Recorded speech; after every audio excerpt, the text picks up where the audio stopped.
कुछ तकाज़े हैं, कुछ उधारी है, उम्र का बोझ थकावट है। अगर आप हर वक़्त अपने आप को थकावट का शिकार, बहुत लो मोड में और काम के बोझ के तले दबा हुआ महसूस करते हैं, तो ये बर्नआउट की अलामतें हो सकती हैं और आज हम इसी बारे में आपसे बात करेंगे।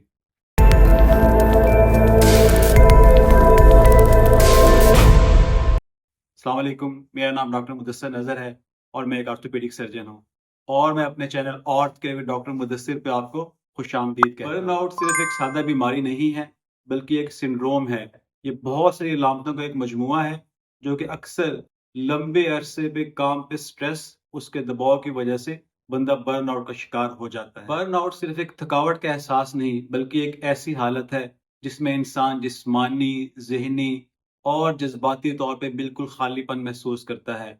हम कह सकते हैं ये it's a state of physical, emotional and mental depletion. WHO ने 2019 में बर्नआउट को एक ऑक्यूपेशनल फिनोमेना डिक्लेयर किया, जिसका मतलब ये है कि काम पे मौजूद स्ट्रेस, काम का दबाव और उसका जो प्रेशर है, उसकी वजह से इंसान बर्नआउट का शिकार हो सकता है। जो लोग शोबा सेहत से वाबस्ते हैं और देखा गया कि उनमें बर्नआउट का खतरा बहुत ज्यादा है। एक तहकीक के मुताबिक शोबा सेहत से वाबस्ता तकरीबन 30% तक लोग बर्नआउट का शिकार हो सकते हैं। अब हम उन 3 अहम वजूहात की बात करेंगे जिसकी वजह से कोई भी आदमी, कोई भी शख्स बर्नआउट का शिकार हो सकता है। उसमें पहले नंबर पे आता है क्रोनिक वर्क स्ट्रेस, दूसरे नंबर पे आता है ऑर्गेनाइजेशनल फैक्टर्स और तीसरे नंबर पे आता है इंडिविजुअल फैक्टर्स। अब हम मुख्तसरन हर एक के बारे में थोड़ा थोड़ा आपको बताएंगे। क्रोनिक वर्क स्ट्रेस से मुराद काम का बहुत ज़्यादा लोड होना, काम की जगह पे गैर हकीकी तवक्कुआत और वर्क और काम और ज़िंदगी के दरमियान जो बाकी ज़िंदगी के दरमियान जो तवाज़ुन है, उसमें ख़राबी आ जाना। तो ये एक बहुत बड़ी वजह बनती है जिसकी वजह से लोग बर्नआउट का शिकार हो सकते हैं।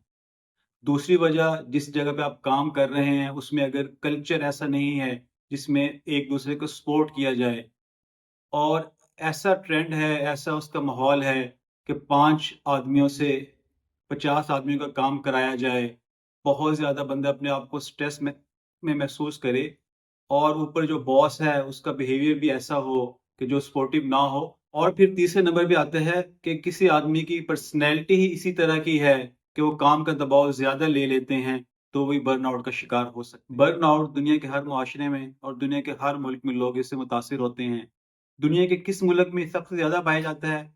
इसमें 100% दुरुस्तगी से तो कहना मुश्किल है, लेकिन कुछ तहकीक के मुताबिक जापान है, अमेरिका है और कुछ यूरोपीय ममालिक हैं, उसमें लोग बर्नआउट से ज़्यादा मुतासिर हुए हैं। अगर आप महसूस कर रहे हैं कि आप बर्नआउट का शिकार हो रहे हैं, तो उसके लिए एक 4 पॉइंट फ़ार्मूला है, 4 नुकात का, कि जिन पे अमल करते हुए आप काफ़ी हद तक अपने आप को बर्नआउट में मुब्तला रहने से बचा सकते हैं।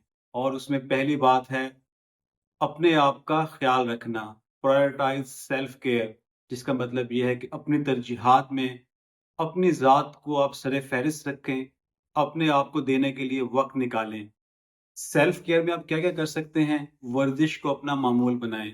कोशिश करें कि एक हफ्ते में कम से कम 2 से ढाई घंटे वर्जिश आप ज़रूर करें। अपने आप को मुख्तलिफ किस्म के मशागिल में मसरूफ़ रखें। एक सोने की रूटीन बनाएं। रोजाना 7 से 8 घंटे कोशिश करें कि एक फिक्स शेड्यूल के तहत आप जरूर सोएं। इसके बाद दूसरे नंबर पे आती है टाइम मैनेजमेंट, कि आपने अपने वक्त को किस तरह बेहतर इस्तेमाल करना है। उसमें सबसे ज़रूरी बात यह है कि ऐसे गोल्स रखें जो कि अचीवेबल हों, जो कि हकीकत पे मबनी हों, रियलिस्टिक गोल हों।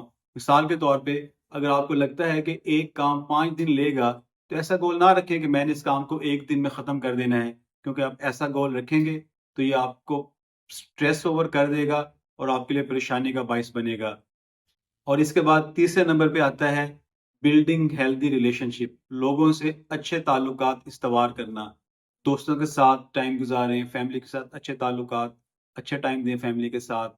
अगर आपको ज़हनी या नफ्सियाती तौर पे किसी की मदद की ज़रूरत पड़ रही है, तो उससे ना बिल्कुल हिचकिचाएँ, ज़रूर मदद माँगें। और सबसे आखिर में चौथे नंबर पे सबसे अहम जो पॉइंट है, वो ये है कि maintain a healthy balance between your work and your life, کہ اپنے کام اور اپنی جو دوسری گھر والی زندگی ہے اس کے درمیان ایک بیلنس رکھیں. اپنی کام کی پریشانیاں کام والی جگہ پہ چھوڑ کے آئیں، ان کو اپنے ساتھ گھر لے کے نہ آئیں، ان کو 24 گھنٹے اپنے سر پہ سوار نہ رکھیں. اور ایک اہم بات جس کو میں سمجھتا ہوں کہ ڈسکس کرنا بہت ضروری ہے، وہ یہ کہ تحقیق میں دیکھا گیا کہ جو آدمی دین مذہب کے ساتھ جڑے ہوتے ہیں، روحانیت کے ساتھ جڑے ہوتے ہیں، ان میں برن آؤٹ کا خطرہ دوسرے لوگوں کی نسبت بہت حد تک کم ہو جاتا ہے. Journal of religion and health, اس میں 2016 میں ایک تحقیق شائع ہوئی جس میں دیکھا گیا کہ میڈیکل اسٹوڈنٹس میں یہ تحقیق ہوئی تھی کہ اسپرچویلٹی اور برن آؤٹ اس میں انورس ریلیشن ہے، جس کا مطلب یہ ہے کہ جو میڈیکل اسٹوڈنٹس اسپرچویلٹی کی طرف زیادہ راغب تھے ان میں برن آؤٹ کا خطرہ بہت کم ہو گیا.